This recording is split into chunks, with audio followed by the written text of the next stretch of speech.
World Health Organization has officially called it COVID-19. Sunod ng pagtaas ng mga kaso. Yan sa 2.3% noong Oktubre. Dahil dyan, bumabot.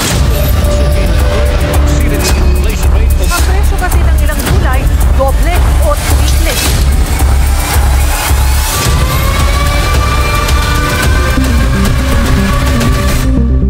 Tunay sa mga nakaraang taon, hindi lamang mga consumer ang nahirapan, kundi ang mga vendor at negosyante, bunsod ng pagkalat ng coronavirus disease o COVID-19. Ayon sa World Bank Survey, tinatayang 40% ng mga negosyo sa Pilipinas ang napilitang magsuspindi ng operasyon, 20% dahil sa kautusan ng pamahalaan, at 20% dahil sa kusang loob ng pagsasara.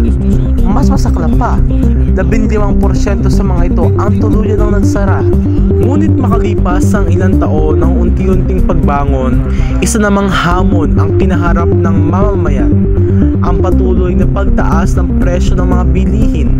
Batay sa Consumer Price Index sa NCR, umabot na sa 120 pesos noong Agosto 2023 ang halaga ng mga pangunahing bilihin, kumpara sa base year na 2018 kung saan 100 lamang ang halaga ng parehong basket ng goods. Ibig sabihin, ang dating 100 piso noon ay kailangan gawing 120 ngayon upang makabili ng kaparehong produkto. Malinaw na nagpapakita ito ng dagok sa ating mga kababayan, hindi lamang sa mga consumer, bagkus higit na namang problema rin ang mga vendors o negosyante kung paano sasabay sa pagtaas ng bilihin o paano babalansin na hindi naapektuhan ng kita. Kaya ang The Ground Truth Team ay bumiyahe papuntang Bawan, Batangas upang makilala at makapanayam ang tatlong vendors o negosyante para masilip at malaman ang kwento nila bilang mga naghahanap buhay. Sa mataong pamilihan ng Bawan, Batangas, ang bawat araw ay laban para mabuhay.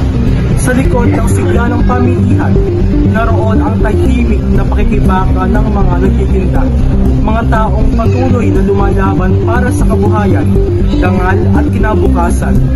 Ang dokumentaryong ito ay sumisilip sa realidad ng buhay, kung paano ang sipag at pagtsatsaga ay naging sandata laban sa walang katiyakan. Ito si Mark Ivan de la Rosa, ito ang The Ground.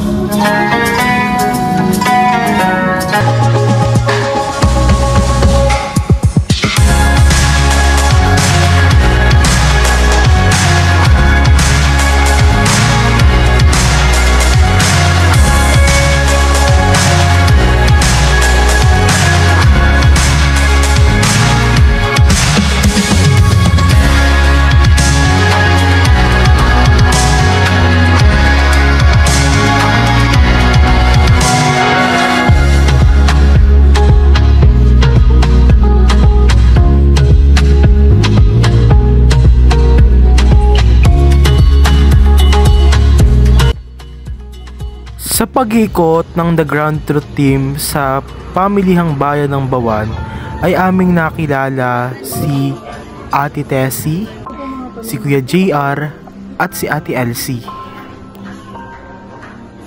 Ang unang nakapanayam ng team ay si Ate Elsie. Siya ay isang rice seller.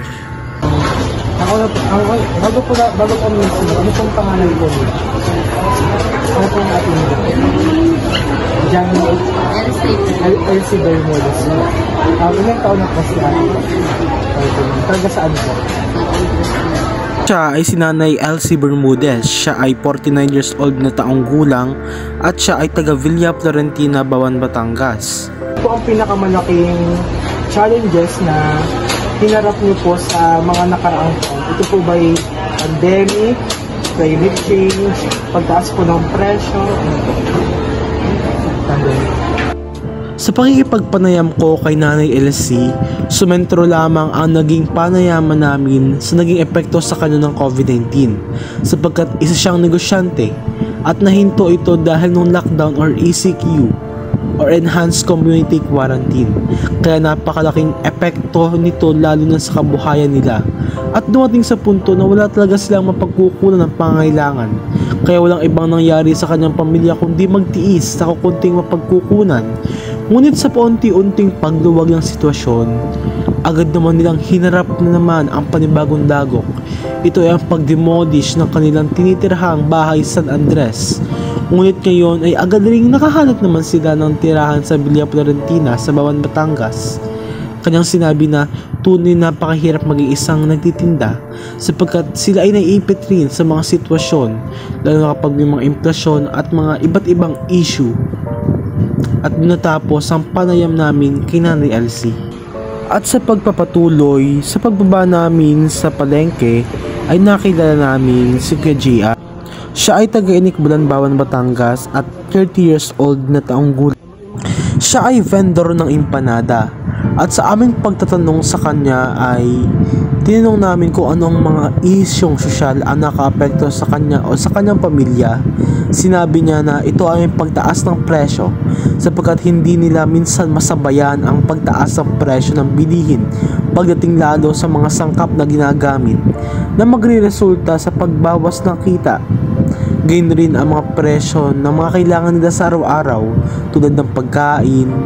Dahil nga sa pataas ng bilihin, mas nakaapekto ito sa kanilang pagbabudget. Doon lamang sumentro ang panayam namin kay Kuya JR.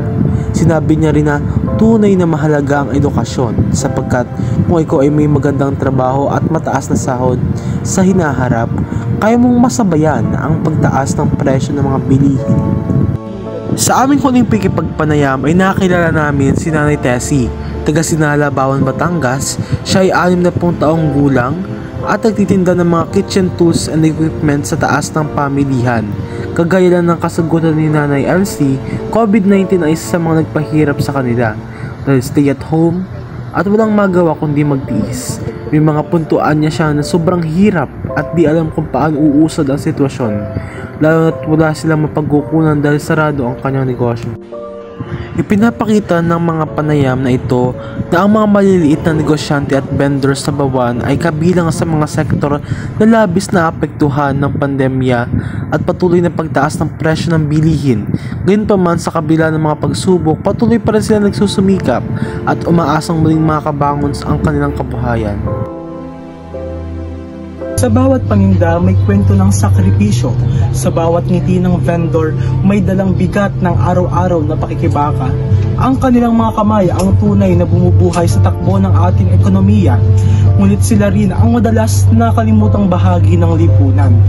Sa kanilang katahimikan, maririnig natin ang panawagan para sa pagkilala, katarungan at patas na oportunidad. Sapagkat ang kabuhayan ay hindi lamang usapan ng kita, ito ay usapin ng dignidad, pagkakapantay-pantay at pag-asa. Muli, ako si Mark Ivan de la Rosa at ito ang The Ground Truth.